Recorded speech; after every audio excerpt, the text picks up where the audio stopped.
welcome to Retro Core 5, and as you can see today we are surrounded by the Japanese PlayStation 2 Sega Ages collection. There are 33 titles in this collection in total, and we're going to be taking a look at the majority of them. Not all of them, because some of them I don't own, but as you can see here I have a lot including one of my prized favourites, the Wonder Boy collection. So we'll be taking a look at these, but first of all, let's kick off the entire series with Volume 1, which is a bit of a stinker.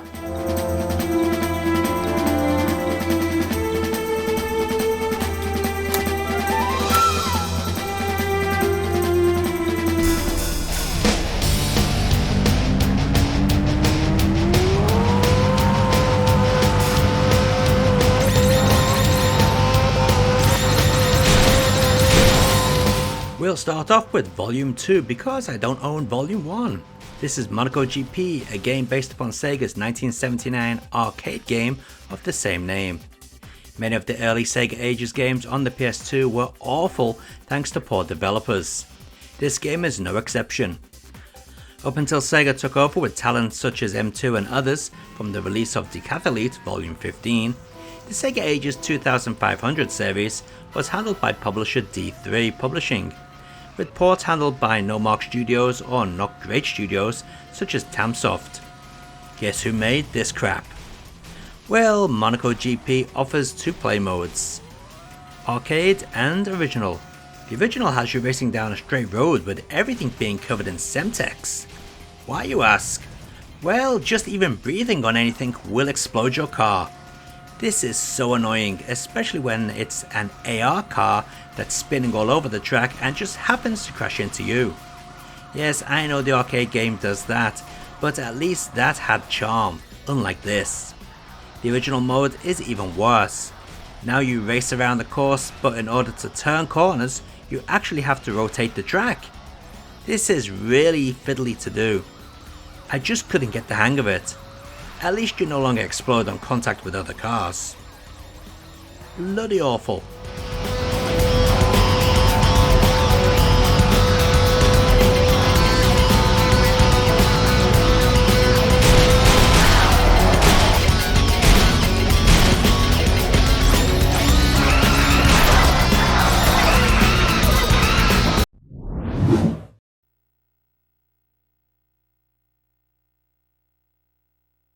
Volume 3 is Fantasy Zone. I quite like this one. Unlike many of the early games in the series, this game is actually very colourful. I love the thick bordered comic book style graphics and arranged tunes. This is quite the jolly game. For those who don't know, the idea of Fantasy Zone is really simple. Blast away all the bases within the level in order to make the boss appear.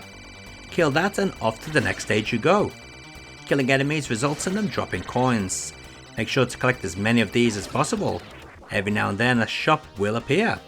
Entering here will allow you to buy all manner of power-ups for your ship, which is known as Opa Opa. Don't blow all your cash at once though, as power-ups only last for about 30 seconds or so. This remake offers two modes, Original and Arcade. The Original and Arcade modes are identical apart from the 3D bonus areas, which are absent from the arcade mode. This wouldn't be the only time Fantasy Zone appears on the Sega Ages 2500 series. Oh no! The very last game in the series, Volume 33, is also Fantasy Zone, but this time handled by M2. More on that later on.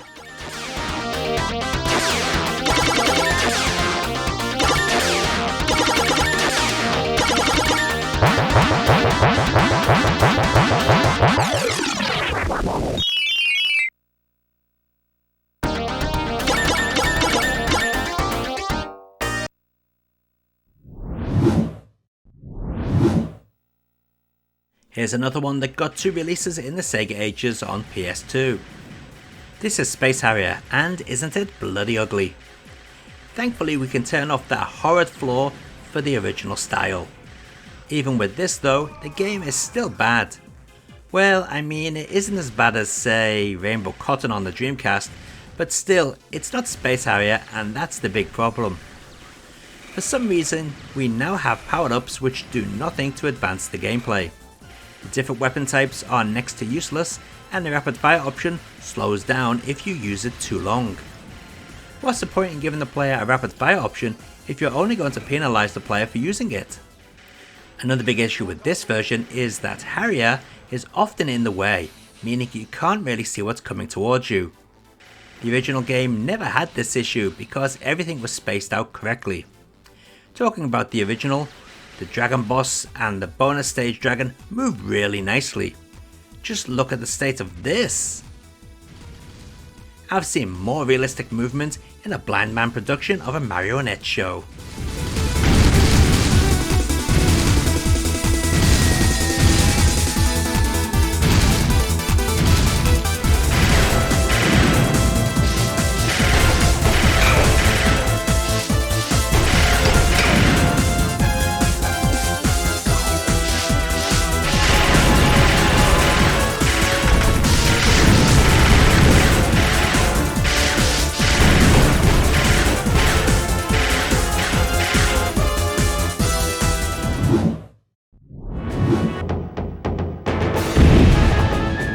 Volume 5 is infamous for being awful. This is Golden Axe. Now I will start on the good points. The arranged music is pretty good at places, but that's where the good points end. Golden Axe on the PS2 is a class example how not to remake a classic. First, if you're going to remake a classic, you'd better get the control system right. Golden Axe on the PS2 feels so floaty. The original game had some weight to it. Well, that's all gone here. You should also make sure your game doesn't have bugs. Many a time in this version, your character will go to throw an enemy, but will in fact be throwing nothing at all. And finally, you do not rearrange the stages into long drawn out yawn fests and take away the boss characters. Yep, yet another sad PS2 Sega Ages game. But stay with us, there are some good ones coming up, especially once M2 get involved.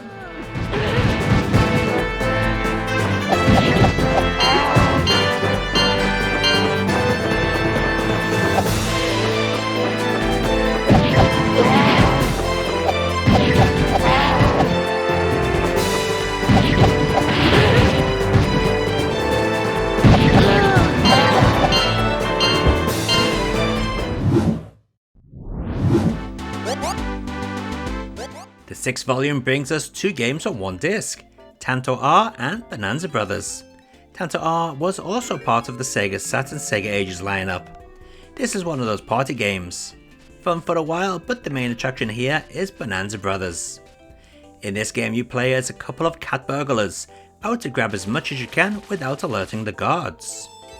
It's a really fun game despite the basic looks. In fact, I think it looks quite appealing. Thankfully, this game has not been messed up. Bonanza Brothers on the PS2 looks better than the arcade original, it plays just as good. You can't go wrong with this one.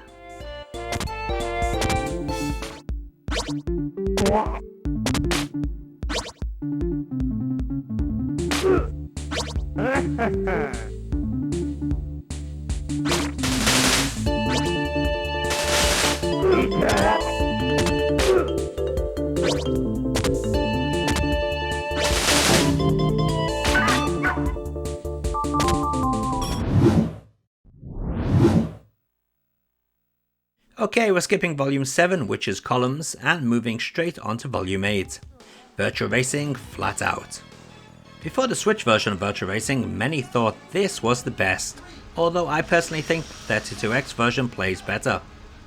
Just like the 32X game, this PS2 release features the original arcade course, as well as 2 bonus courses and a variety of different car models. Presentation is really good in this one. It brings home the arcade experience without a doubt. Sadly, the way it plays isn't perfect. It's not horrible or anything, but it is different than the arcade and 32X versions. You can get used to it after a few plays, mind you, so no problem. I just wish this ran in progressive scan, but sadly it does not. Still, at least the 2-player split screen mode is a nice addition.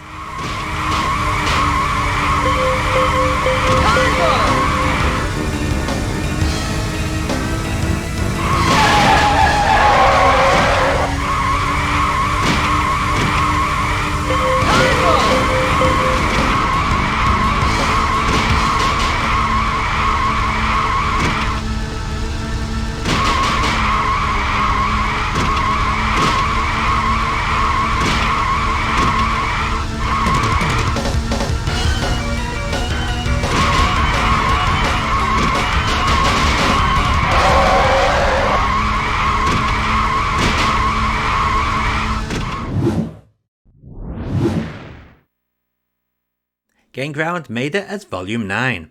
This is one of those games I skipped when it was first released into the arcade back in 1988. I thought it looked like a lame Gauntlet ripoff. So much so that I didn't bother with the Mega Drive release either until a few years ago. How wrong I was. Game Ground is an excellent strategy shooter. You must guide your team through the battleground in order to reach the exit or just kill everyone on screen. You'll often come across other characters stranded in the battleground, which you can either just ignore or rescue. Rescuing them is the way to go, as it adds extra choice to your party. Each character has their own unique attacks, some of which are necessary for certain stages. This version is okay. It does have an awesome rearranged soundtrack, but does suffer in the visual department. The original game had a lot of charm, all of which is lost here thanks to the ugly polygon built areas and muddy textures. The game also has slowdown issues, which hampers the fun a little. Still, for an early Sega Ages release, it's not too bad.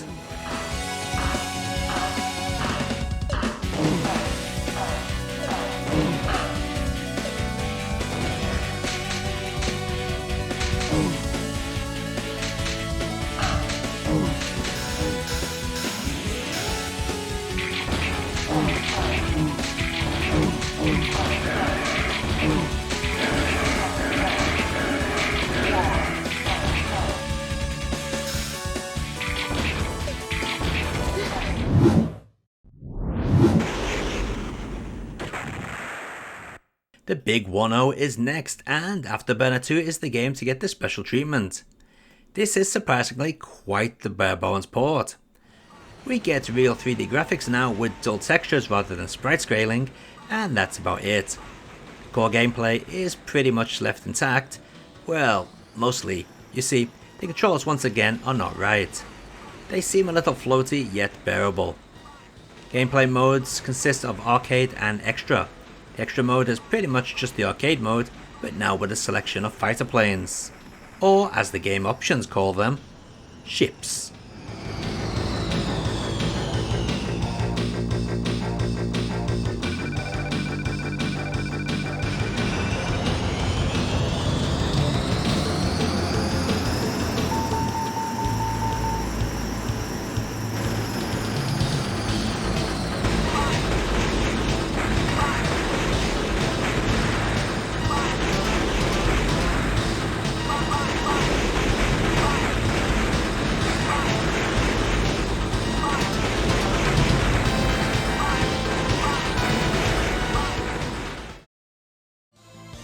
So 8 games down and a load more to go. Which one's been your favourite so far? Yeah, they haven't been so good up to this point, but believe me, they will get better. Probably the best so far is Virtual Racing, but we're going to get even better than that, because later on in the series, M2 came on board. Let's take a look at some more games.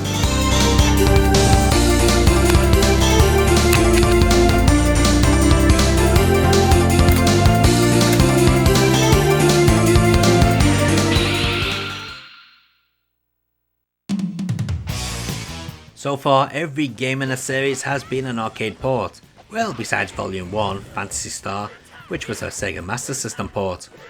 So it's back to the Sega Master System port we go with Volume 11, Hokuto no Ken, or better known as Fist of the North Star. When we look at what this remake was based upon, the Sega Mark III Master System original, we can't help but feel little impressed by the remake. As you can see, the game is now presented in a 2.5D fashion, using music and voice acting straight out of the TV show. Yes, the gameplay is kinda repetitive, but at least some attempts have been made to improve upon it. One such example are the 4 special attack options you can see at the bottom of the screen. Each will allow Ken to perform a special attack once he has gained enough special powers from beating up enemies. It's little touches like this and the story scenes which add a bit of class to what is basically a very repetitive game. Oh, and let's not forget, this game also comes with the Sega Mark III version included.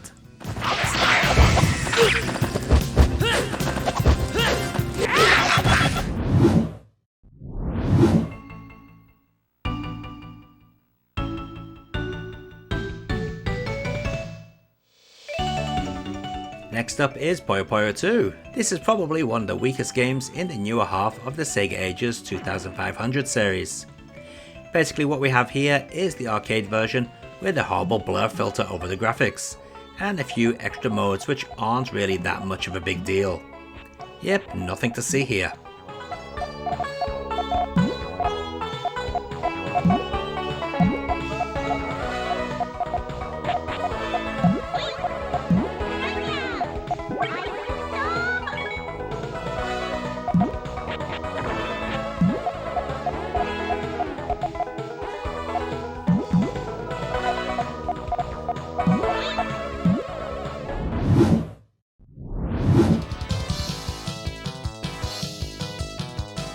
Volume 13, unlucky for some, but not Outrun. I really do like this remake. It may not look as good as Outrun 2 SP, but it does play well and has a few extras to keep the fans happy. Of course we have the classic soundtrack plus new arranged versions.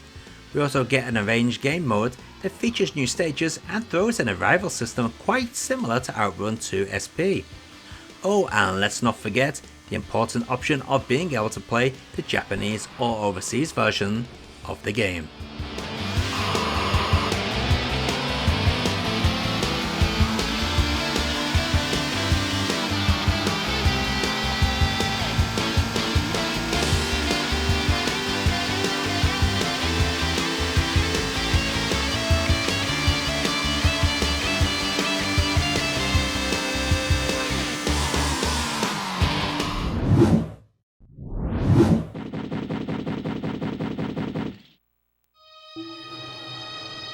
Alien Syndrome was Volume 14 and the last of the series to be handled by D3 Publishing.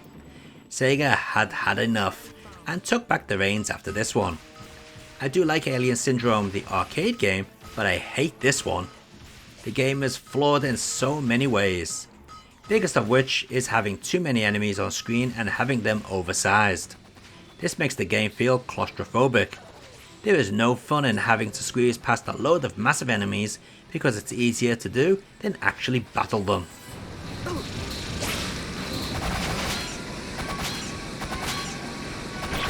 Thank you.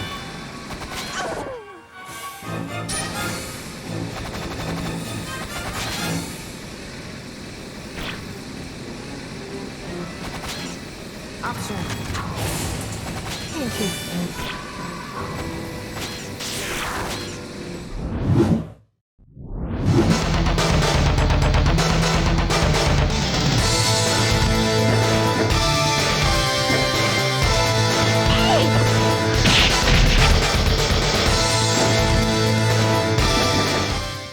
Skipping Volume 15, which is the Tetris Collection, and moving on to Volume 16, and this is where things start to look up for the Sega Ages 2500 series.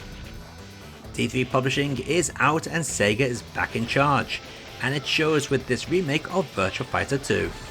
Yes, that's right, it is a remake. The original source code was lost, so Sega had to remake the game on the PS2 using what data they could salvage from the original. As a result, this is not arcade perfect, but it sure is good enough that most people would never notice. I would play Virtua Fighter 2 to death back on the Saturn, but now the skills have wandered somewhat. Time to get back into what is arguably the best 3D fighter of its time.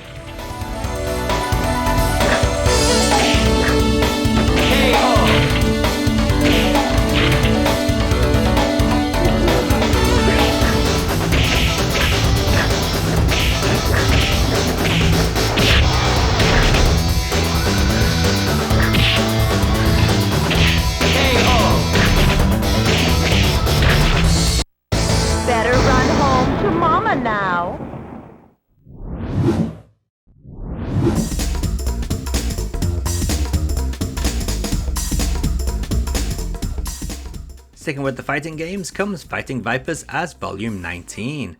Volume 17 was Phantasy Star Generations 2, ports of the Mega Drive games, and Volume 18 was a port of the Saturn game Dragon Force. Just like Virtua Fighter 2 that we saw before, Fighting Vipers is also a port of a Model 2 arcade game. Fighting Vipers however plays quite differently to Virtua Fighter. This game has quite a few unique points, such as being able to grab enemies then fling them into the wall. You can also knock off opponents' clothes to make them weaker to attacks. You can even power smash them right through the wall, which is awesome. The whole game just oozes appeal and I love it. Again, like Virtua Fighter 2, I played this to death on the Saturn, but now I'm glad to have a near arcade perfect port for the home.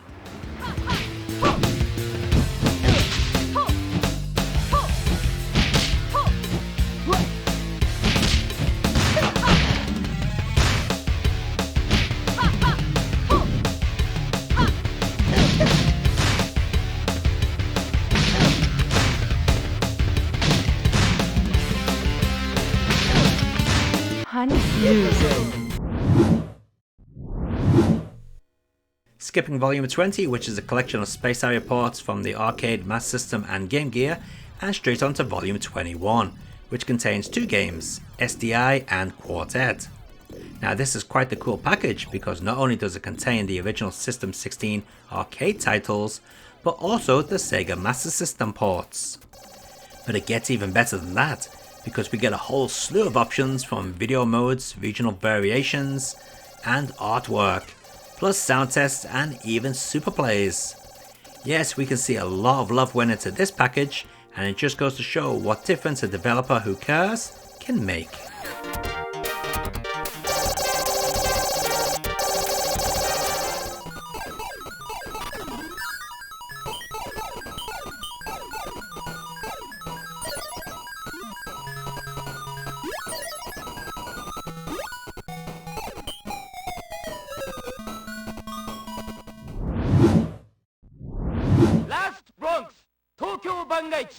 Skipping Volume 21, which was a port of the Mega Drive game Advanced Daisanryaku German Dengeki Operation, and Volume 23, which features arcade and Mark III and Sega SG versions of old Sega games. We go straight to Volume 24, Last Bronx. Sega AM3's excellent arcade weapon-based fighter that takes place around various areas of Tokyo. This is an excellent Model 2 arcade port handled by M2. Now this is by no means arcade perfect. For the start, it plays in a small window which actually looks like this.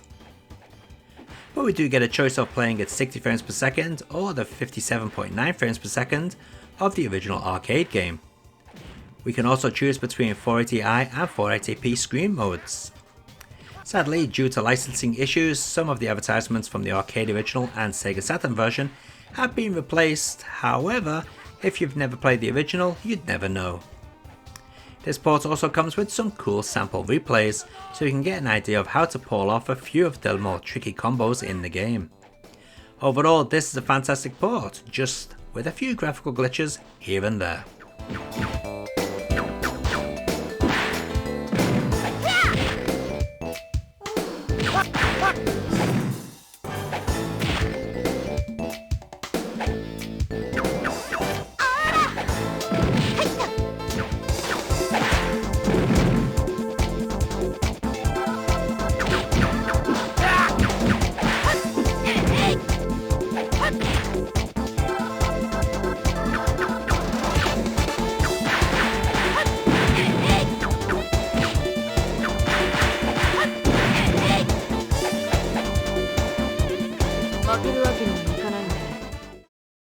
Alright, so there we have 8 more games. That's 16 in total we've been through, and we've still got more to do. So let's sit back and finish up the Sega Ages PlayStation 2 collection.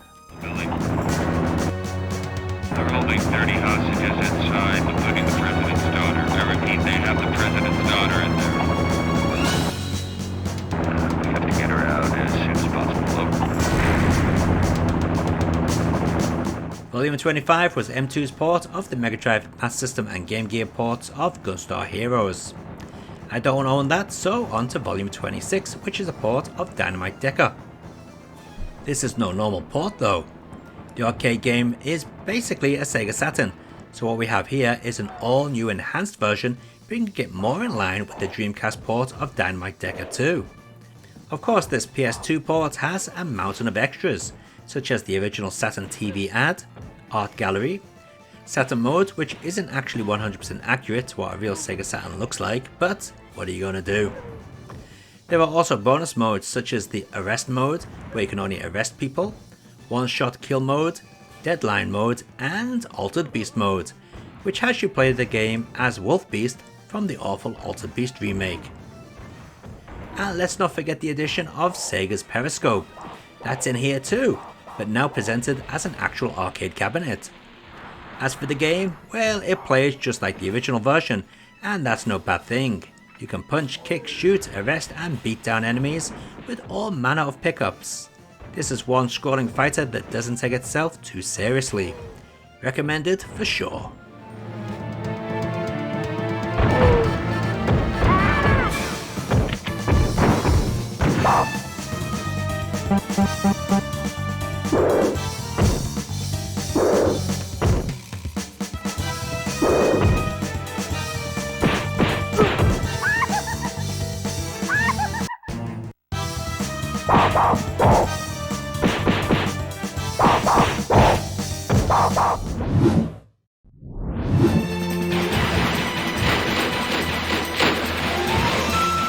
Next up is Panzer Dragoon, Volume 27, and this is one disappointment in my opinion. This was developed by Land Ho, a developer responsible for basically crap shovelware such as horse racing simulations and brain training games. What we get here are two modes of the game, an arrange mode and the so-called Saturn version. First, let's take a look at the arrange mode. What we get are slightly better graphics and that's about it.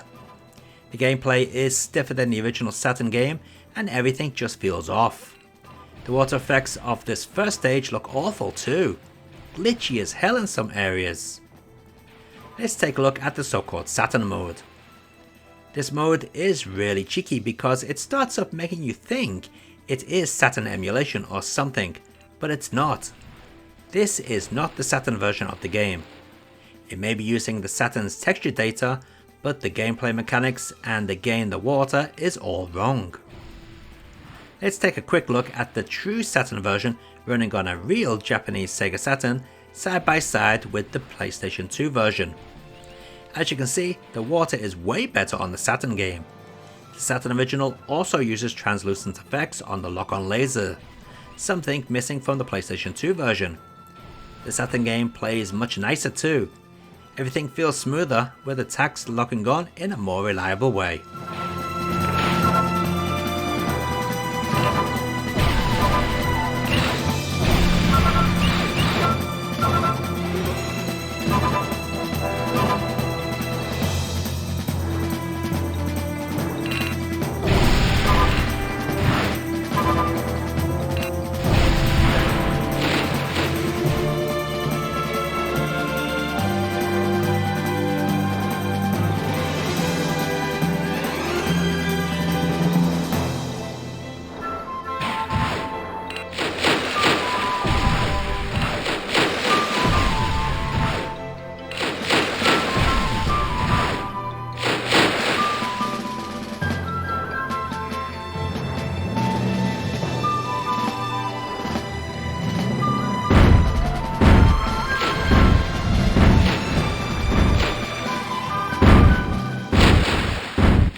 Moving on to Volume 28, we get the Tetris Collection, a collection of arcade and Mega Drive Tetris games.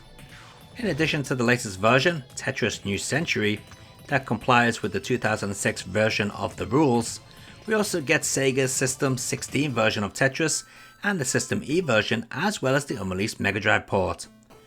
Other games also included are Flashpoint and Blockseed. With this being an M2 developed game, we get all the screen resolution options and gallery bonuses. I love that they've included full scans of the Mega Drive game cover as well as the instruction manual. That's a really nice touch.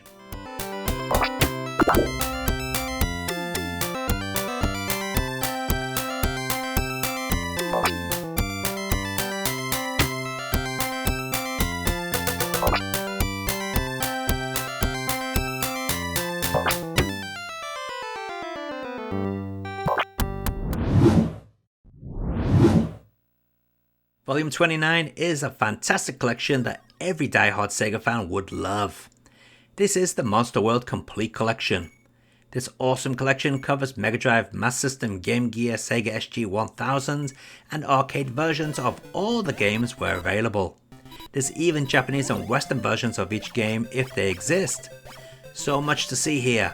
Every game comes with screen resolution options as well as a gallery mode and even some scanline filters. This is by far M2's best work on the Sega Ages series in my opinion.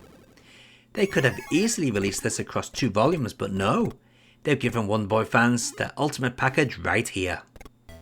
For me, one of the highlights is the original Wonder Boy game. We get to see the arcade, Master System, Game Gear and Sega SG-1000 versions.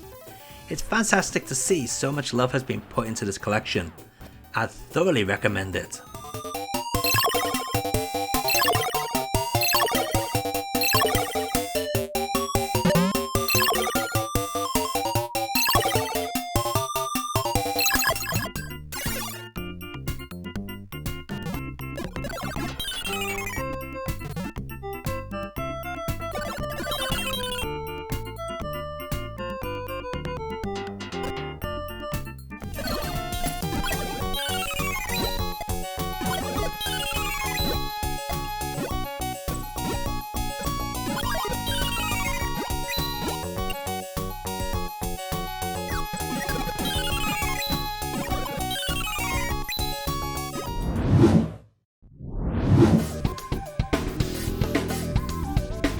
Now we're nearing the end, but the quality is still high with Volume 30, M2's port of the arcade masterpiece, Galaxy Force 2. This is one special port. We get an arcade perfect port along with the Mega Drive version and Master System game, but the highlight is Galaxy Force 2 Neo Classic. This is a whole new updated version presented in true 16:9 aspect ratio, although you can also play in 4:3. This version adds all new updated graphics, transparency effects, 3 versions of the soundtrack and the typical collection of M2 bonus content. I tell you, there is nothing like playing Galaxy Force 2 in 16:9 on a 60-inch screen with the awesome slap bass soundtrack pumping out. Pure bliss. The Mega Drive version is pretty poor, but not due to the port being poor, but due to CRI doing a bad job on making the Mega Drive original. M2 have tried to improve it by giving the option to switch off sprite limits and flicker. There's also an option to smooth out the graphics. These extras still can't help a crappy version. The Master System game gets the same treatment as the Mega Drive one. This is quite an interesting version though, as it differs a lot from the arcade original. In a way, it could have been sold as a whole different game had the music and Galaxy Force title screen been changed.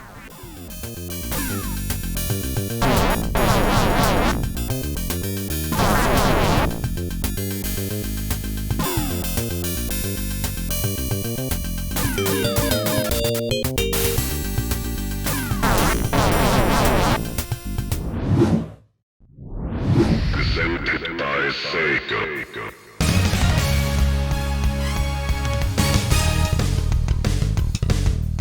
Virtual On is Volume 31. This is a pretty straightforward port of the arcade original, again by M2. Extras include a nice 2-player option, as well as a chibi mode which gives your mech a small body and a big head. Kinda strange, but something that's rather popular in Japan. One nice addition I like to this port is the massive selection of pre-made battles that you can load up, sit back and watch. I like checking these out as it gives an insight on how to handle certain enemies.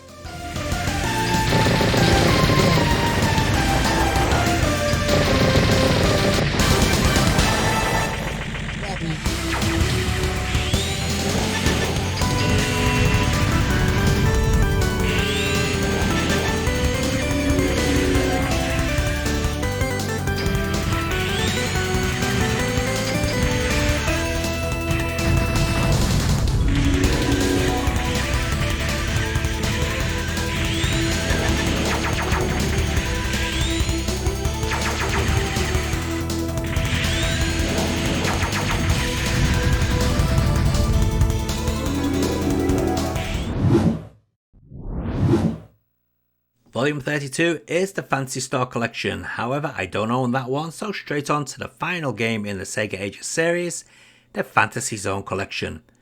Just like with M2's Wonder Boy Collection, this disc packs in so much value for money, and even something that's very special.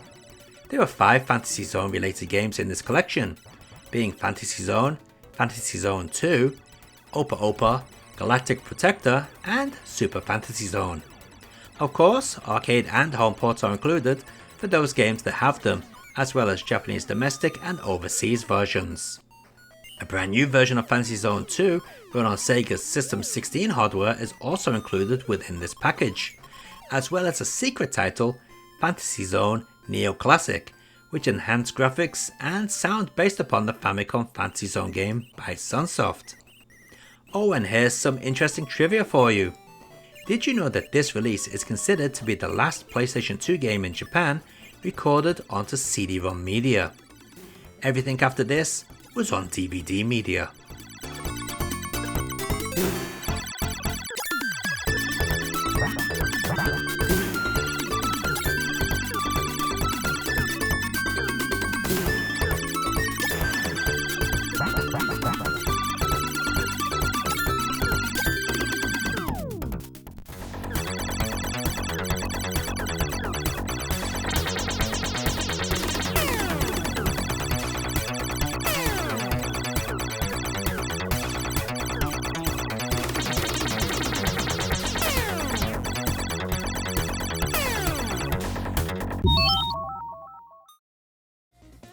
And finally we've come to the end of the Sega Ages PlayStation 2 collection.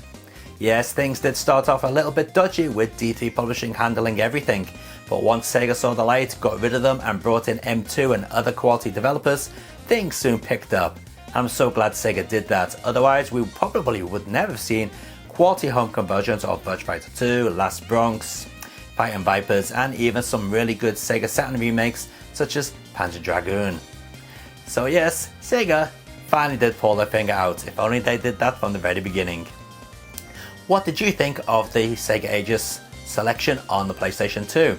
And do you think that they would have sold really well if they all came out in the West?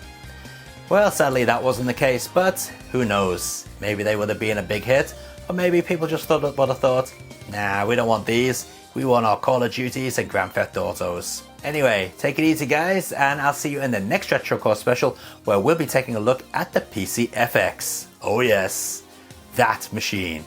The machine that followed up the very successful PC Engine, but wasn't successful at all. Until then guys, take it easy and keep on gaming. See ya.